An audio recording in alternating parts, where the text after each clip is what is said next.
جنگل میں رہنا اور وہ بھی بوڑھی خاتون کا، بلکہ ریاض یورپ کے قیام کے زمانے کی بات ہے۔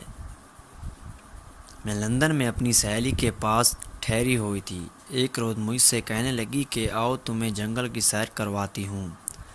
جنگل میں نہ بابا، مجھے وہاں جاتے ہوئے ڈر لگتا ہے۔ ڈرنے کی بات تھوڑی ہے، میں تمہیں اپنی آنٹی سے ملواؤں گی۔ آنٹی؟ میں نے حیرت سے پوچھا۔ ہاں، وہ جنگل میں رہتی ہیں۔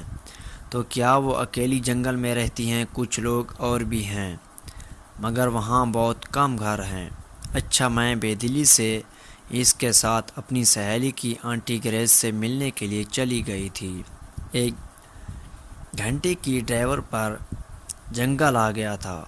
ہم دونوں ایک چھوٹے سے گھر میں آنٹی گریس کو ڈھونڈنے لگی تھیں۔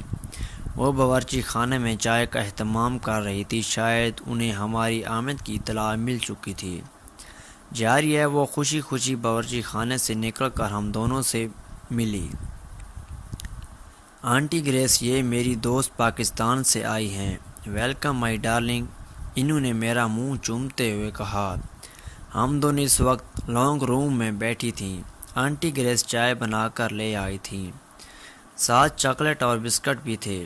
چائے پیتے ہوئے میں نے سارے گھر کا جائزہ لینا شروع کر دیا تھا۔ سنسان گھر، اور وہ بھی اس گھنے جنگل میں 3-4 گھروں میں سے ایک تھا۔ کچھ فاصلے پر 3-4 گھر اور بھی تھے۔ اکثر شکاری وہاں آ کر ٹھہرتے تھے۔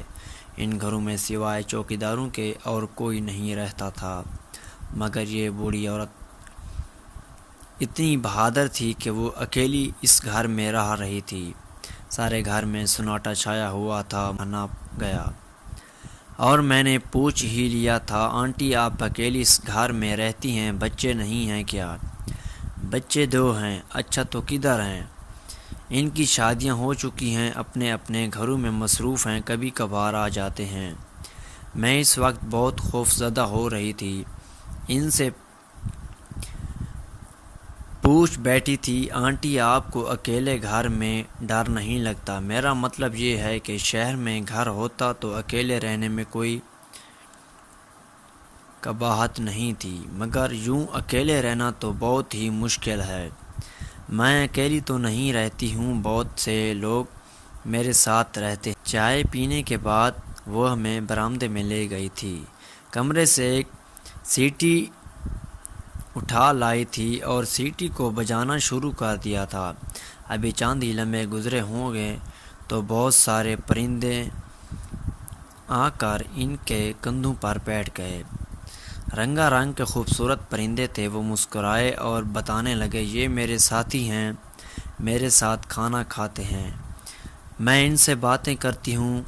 دیکھا ڈھیر سارے بچے ہیں، وہ ایک پرندے کے منہ کو چومتے ہوئے بتا رہی تھی۔ میں حیران سی آنٹی گریس کو دیکھ رہی تھی، جو ان پرندوں کے ساتھ خوش و خرم دکھائی دے رہی تھی۔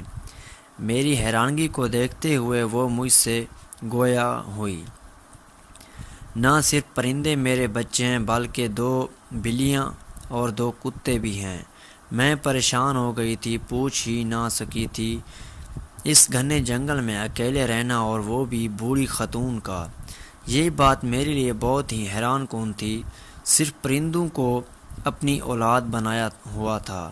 آنٹی گریس نے 2 بلیوں کو بلایا اور وہ چپ چاپ آ کر ان کے قریب بیٹھ گئی تھیں۔ کتے اس وقت کہیں گھوم پھر رہے تھے۔ آنٹی، یہ جانور یعنی کتے اور بلیاں آپس میں لڑائی نہیں کرتے؟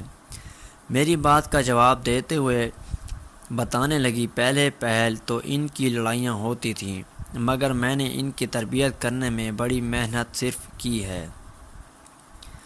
اب اتنے مہذب اور منظم ہو گئے ہیں کہ جو نہیں لڑنے کی کوشش کرتے ہیں تو میرا اشارہ پاتے ہی خاموشی سے اپنی اپنی جگہوں پر بیٹھ جاتے ہیں۔ مجھے تو رہ کر خیال آ رہا تھا، ایک انسان کی تربیت میں خاصا وقت درکار ہوتا ہے، مگر اس نے جانور اور پرندوں کی تربیت کی ہوئی تھی۔ اس بہادر خاتون نے اپنی تنہائی کا حل ڈھونڈ لیا تھا۔ وہ پرندے، بلیوں اور کتوں کے ساتھ بہت خوش تھی، اور ایک ہم جو انسان کے ساتھ خوش نہیں رہ سکتے۔ میں واپس آتے ہوئے سوچ رہی تھی کہ اس دنیا میں طرح طرح کے لوگ بستے ہیں، ایک خدا ہی ہے جو انسانوں کو جینے کا موقع دیتا ہے۔ امید کرتا ہوں آپ کو میری کہانی اچھی لگی ہوگی۔ کہانی اچھی لگی ہو تو ویڈیو کو لائک اور چینل کو سبسکرائب لازمی کریں۔